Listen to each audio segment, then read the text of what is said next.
Now we have live Katy Katz from Interact from United States. Hi Katy, how are you doing today? I'm doing well. How are you doing, Anton? Not too bad, thanks. Okay, Katya, you know all these timing things and everything. I'll just give it all to you on the call. It's all yours. Shoot. Excellent. So my talk today is on storytelling. So I'm going to start with a story, and I usually get a little personal, so bear with me. I'm going to share my screen. So today we're going to talk about storytelling, which is something that when you hear about it, it kind of sounds like I'm talking about fairy tales or dragons and princesses, but storytelling in marketing is really something different and helps you tell your brand message. So just to do a little background, I've been with my husband for 11 years. And one of our favorite things to do together is watch movies, which are some of the greatest stories, right? And early on, when we were dating, he had like really strange work hours. He had a weird job where he had to work nights, and sometimes he had to be at work at very early in the morning. And so when we were actually able to sit down and watch a movie, he would fall asleep partway through and he wouldn't wake up until the end. And so I would pause it for him and do a quick synopsis. And he said that he didn't really mind missing the bulk of the movie because he actually liked my synopsis better. Now, there could be a few reasons for this. A, he was trying to butter me up. B, I missed my calling as being a short film writer. Or C, I know the fundamental plot lines of a movie and storytelling, and I know my husband, and I know what's important to him. So, which is more likely. When you think about basics of creating content for the web and creating content marketing, you think about researching relevant industry conversations, writing keyword-centric content, and optimizing your headlines and meta description and all of these things. But where is the humanity and humanness in that? Where is the story of your content? So the average person only reads 20% of that text. All that hours that you're putting in, all of the time you've put into building this amazing content marketing, people are just skimming past it, which is exactly what we expect them to do, and we optimize for that. But are they going to remember something and have it resonate if they're just skimming along the page? And you hear Moz talk about this. You hear a lot of people talk about what this 10 times content is and what that really means. So how do you create that compelling content that's both interesting and informative, but also entertaining? Because that's what's going to really resonate with your readers and help them remember what you're talking about. It's going to fit into that craveable criteria. There was a really great infographic that Content Marketing Institute put out that I've cited here that talked about these craveable things that get people interested or excited about what you're talking about. It makes us laugh or cry.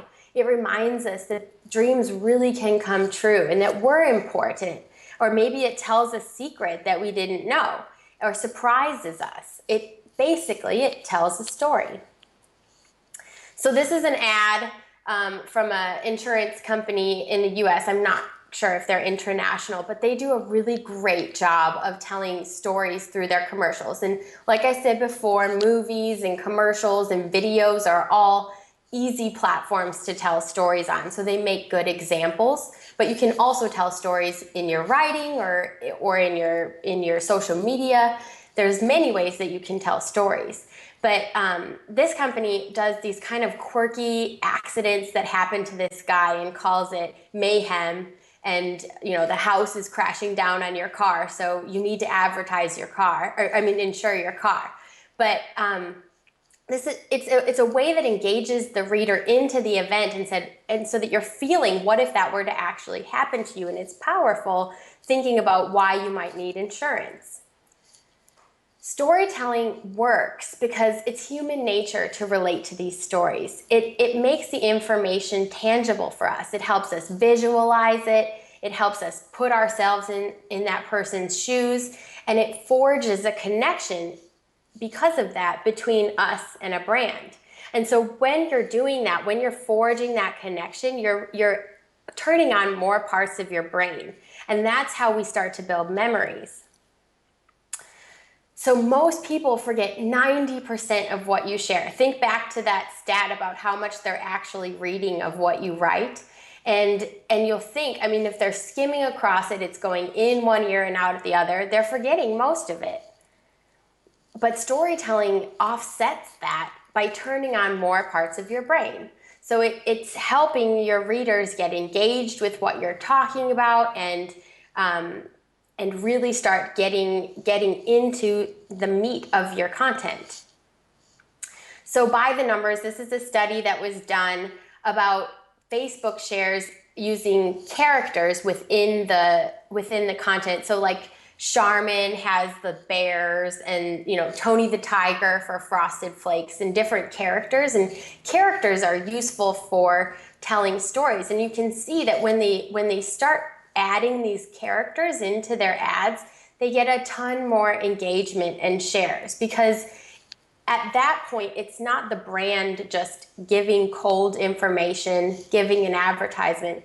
It's a likable character who's going through something similar to what you as the viewer might be going through. So how does this work, and how do you take your brand or your information and the facts and the features and the benefits and all of the things that you've worked hard to pull together to build your content strategy? How do you put it into a story that's going to resonate with your readers? I'm not a literature major or anything like that, but I've done quite a bit of research on it, because we find that stories can be very impactful and powerful. And so I've put together 7 steps that at our agency we think are very important to building these stories. So number 1, I'm always going to talk about defining your persona. I think I did a social media talk earlier, and we talked about personas, and it's really important to have that persona identified so that you know who you're talking to. And if for anybody who doesn't know, a persona is a fictional representation of your ideal customer. So there could be many personas within your target market, and you take them and you break out your target market and you find out which characteristics stand out in different groups. And that establishes the values and pain points that are important for each of those groups. And when you take them, and instead of just making a target market breakout, which is what they kind of teach you in Marketing 101 or a million years ago when I went to college, which was just data and facts about different demographics, which is important, but it doesn't make the customers tangible. And it also, what's really helpful about personas is it helps set guidelines for the language of your customers, exactly what type of words they use and how they communicate with each other. Because if you can communicate with them in a way that they communicate with each other, it starts to help you get more personal. And so a template, just for your example, is that you can use, will have all of these things. It'll have those demographics and information about where they work and what they do and where they spend their time on social media. But it will have also a breakout of things that are important to them, things that they're afraid of, that they need your help with, and things that they're goals that they're trying to accomplish by working with a product or service like yours. And then kind of like, what is the main thing that's going to sell them is what we mean by that elevator pitch. Like, what is the most important resonating message for them? And also take some quotes there. Take some actual, when you do your customer research and you start diving into the data about what your customers are saying, put actual quotes from them in there about what's important to them. And that's when you're going to start really seeing that language that your customers use. And when you have a story that is with the language that your customers use, it makes it easier for them to relate to. So that's number 1. It'll make your stories better.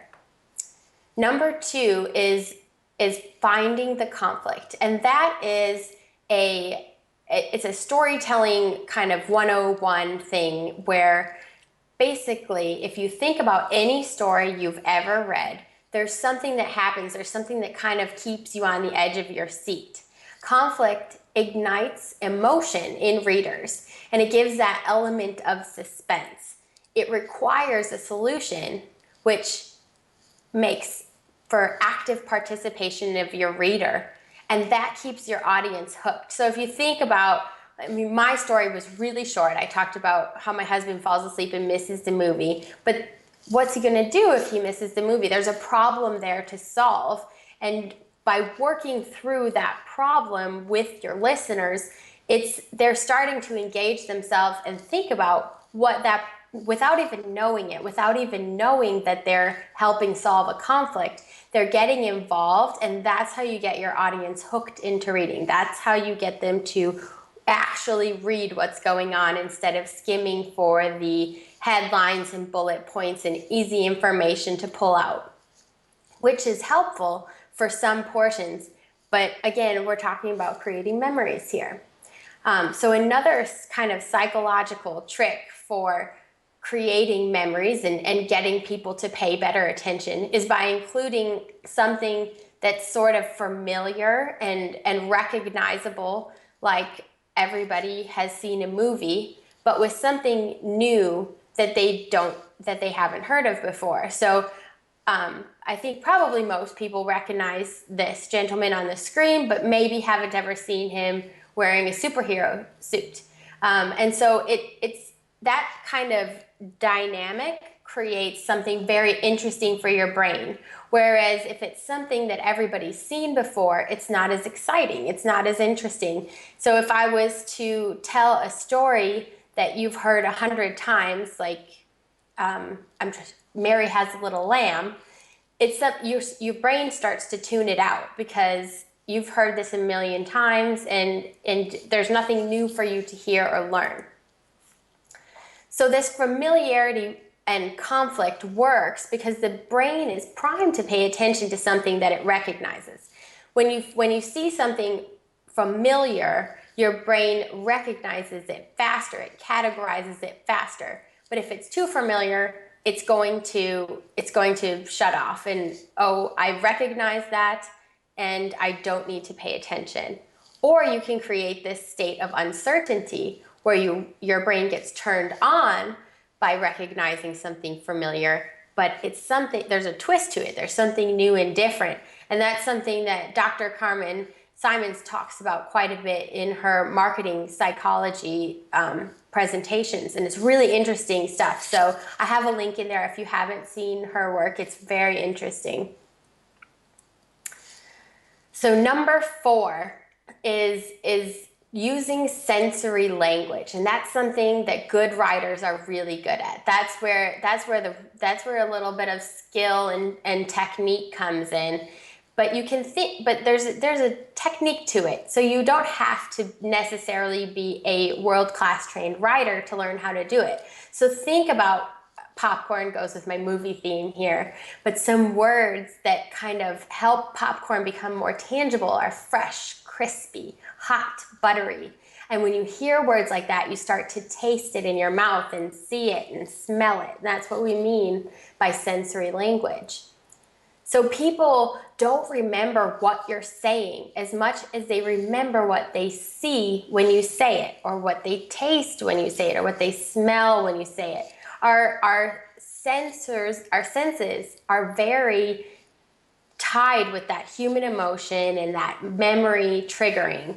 Sensory language, it creates a picture in our mind or a feeling that we can remember, and it gives your story depth, and it makes it more tangible, and it allows your readers to actually see or hear or taste or feel or smell what you're talking about, which puts them in the story. It puts them in your shoes and helps them relate to what you're talking about. So it's all of those things. Again, we're tying back to how to build memories and get someone involved with your content. So number 5, to the story, which is actually kind of essential to any piece of content. And I have it buried here in 5 because some of these other things really make your storytelling powerful. But this is one of the basics of how to tell a good story, or how to communicate anything, actually, is to follow a sort of plot line, or a template, or table of contents, or however you like to call it. And so when you set this up in advance, you can be sure to craft a story that's really going to resonate. Defining the who makes that connection, who is the main character in your story. And what's really important is to make sure that that main character is someone that your personas can relate to. It's not you. My story is about my husband. It's not about me. It's about helping, what benefits would he get out of this story? And so think about that for your brand. What benefits are your customers getting from your brand? How are they relating to that story? And you're a supporting character in this story. You're not the main event. And so what are you talking about? Make sure you map out in advance the external benefit, as we've been mentioning, or as I've been mentioning, that is, what are they getting out of it? What do they get in the end? And why? Make sure there's a purpose to your story. So this is really important. And that's where I'm actually going to talk about that in number 7 a little more, what your why is. And it's tying it into something that's relevant for your marketing message, making sure that you're telling a story that has you're not just telling a story for a story's sake. And then make sure you have the how, which helps establish trust. So when we say the how did you get there? What happened? It's building out the story. How did you get from the beginning of the road to the end? And the little details within it that make the story alive. Because if you just get to point B without telling how you've got there, you're not able to establish that same level of trust. And then some proof. Make sure that it's not just in your own words. And we'll talk about that a little more with number 6, which I call show, don't tell. And that's how you're going to really start bringing your story to life, and making sure that helping your reader visualize it again. And this analysis of TED Talks that I've cited in the bottom is a book called TED Talks Storytelling Techniques. And this is one of the strategies that the writer spoke about in there. And it's really, if you think about it, if you're not a trained writer like me, it makes sense that this really helps bring stories to life. When you're specific and detailed with your story, showing them, not telling them, it creates a foundation. And one writer's trick to do this is by using a dialogue instead of just narration. So, for example, this man told me that he didn't like my presentation, is one way that I'm using a narration. But if I use dialogue, your presentation was terrible, the man said.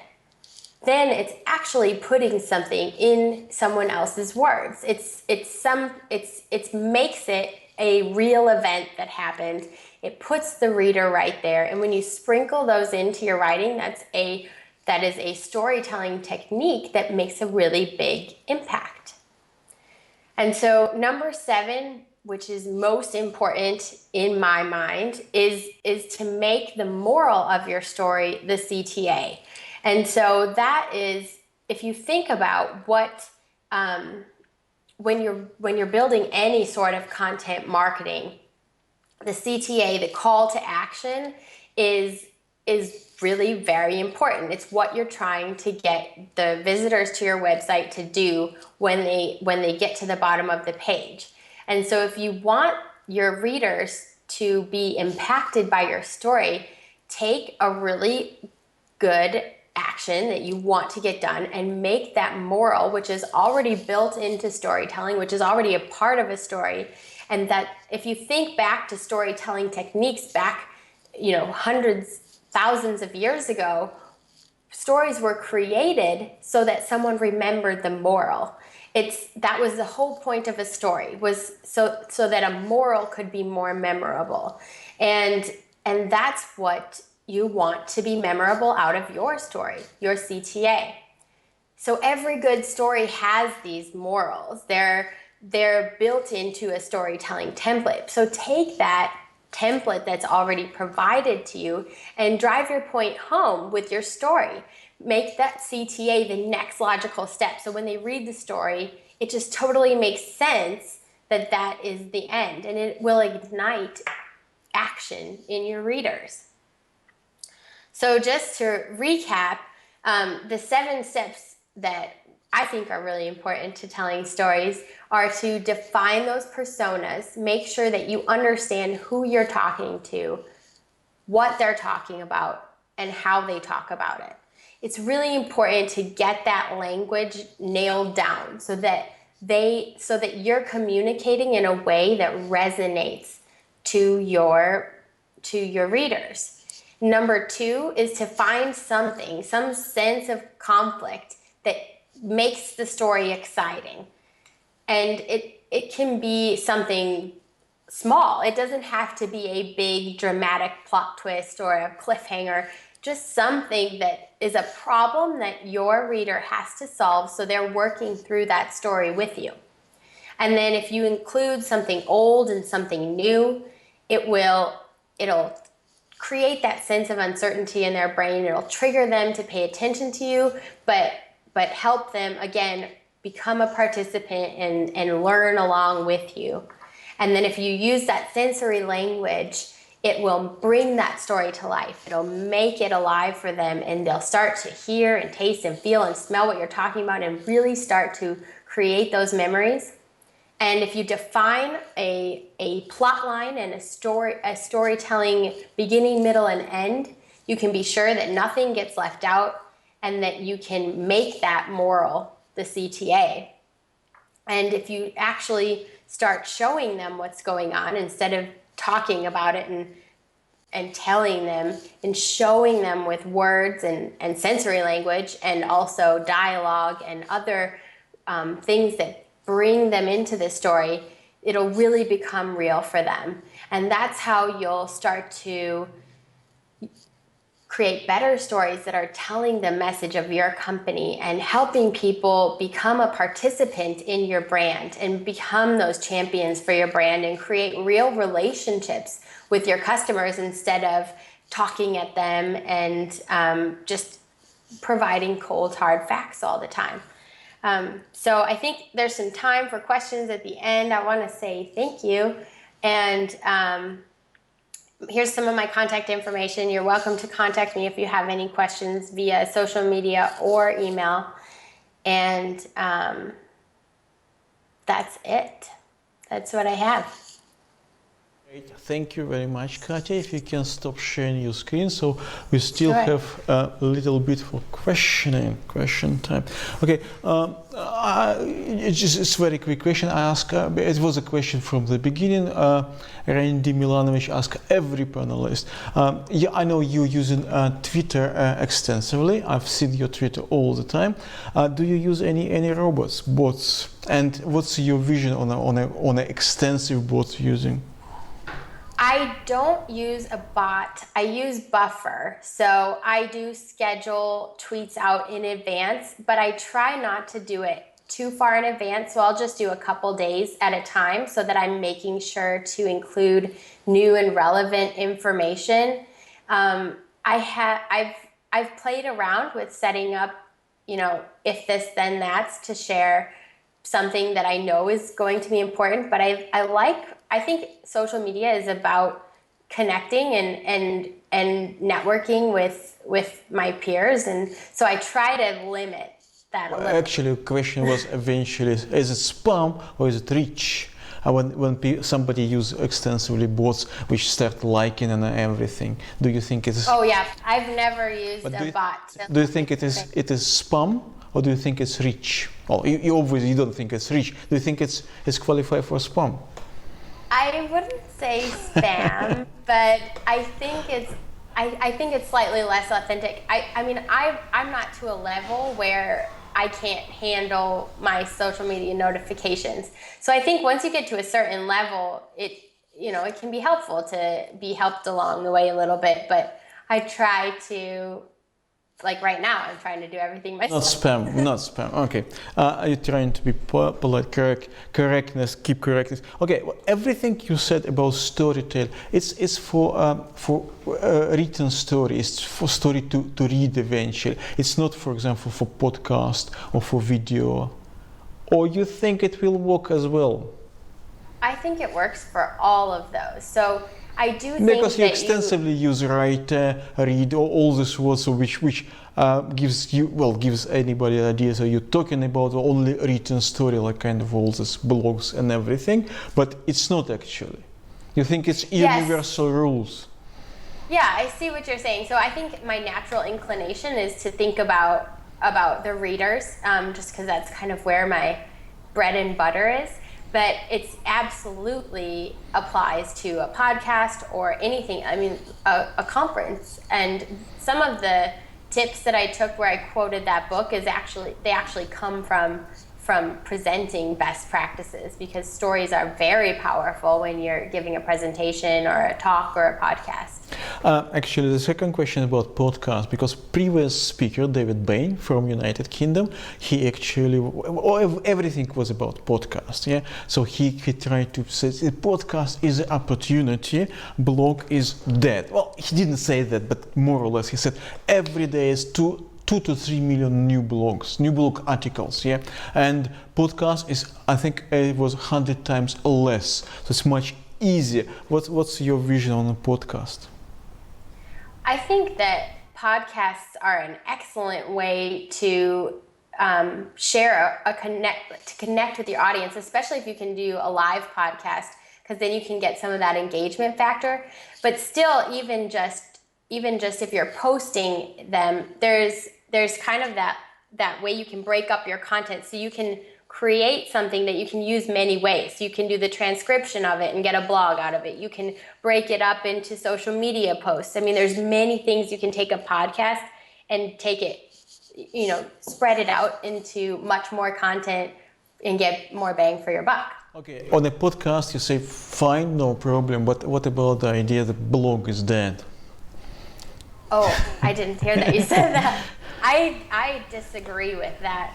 But I don't think well, it's not statistics, numbers. It's like every day, or maybe not Saturday and Sunday, 2 million or 2 to 3 million blog articles published, and it's probably only in English. Okay, forget about the rest of the languages. Do you think it's still possibility to find a way among this 2 million, 3 million? To break into the noise? Yeah. Yes, I think it's harder, and I think what's really important when you're talking about that volume is to make something that's quality. So if you break that out by industry, it's a smaller number, obviously. The audience that you're looking for, that you're fighting for, there's not 2 million people competing with you for that same audience. But if you are taking your content and making it for them, then you're a step ahead of the game. And then what's even more important now more than ever is content distribution. So you have to have that distribution plan built into your strategy. And more than ever, you have to work harder to get it in front of them. Make sure that you're doing extra social media posts and getting into forums where your customers are communicating and sharing and distributing in that way, because it is, 10 years ago, nobody was blogging about your auto dealership. So you could rank really easily for whatever you wanted to talk about. But now, just as you're saying, with all of this data that's being created every day, you have to take those extra steps to make sure that it's worth it. And so that might mean posting less blogs, not blogging as often, but making sure that the blogs you do post are high quality and well distributed. We had this when we talk about podcasts with David Bain. I thought that people who are reading instead of listening or video or watching video for the same actually content. I would think, it's my guess, it would be older generation, and the younger generation would prefer something, well, video stuff, but short probably one, or maybe podcast, because podcast looks like it's getting more popular. What's your take on it? Do you think it's an old generation? Do you read for old generation, basically? I think that there's a little bit of everything. So I know that, I mean, it's unfair because obviously I am in the industry, so I'm doing all of these things. But podcasts can be really great when you're exercising. You can download your podcast and listen to it while you're on the treadmill, or sometimes I like to listen to them when I have a long commute. And so actually longer ones can be beneficial when you have something that is time consuming. And I think that older or younger generations think about things that way, but especially younger generations think about things they can digest quickly. So video does work really well when it's short, digestible, quick. And blogs work well when they're easy to be digested. They have, subheads and bullets and all of that information. But you just kind of have to, I don't think it's necessarily generational when it comes to those three things, but you have to think about the particular topic that you're talking about and what your goal is, and all of them could apply.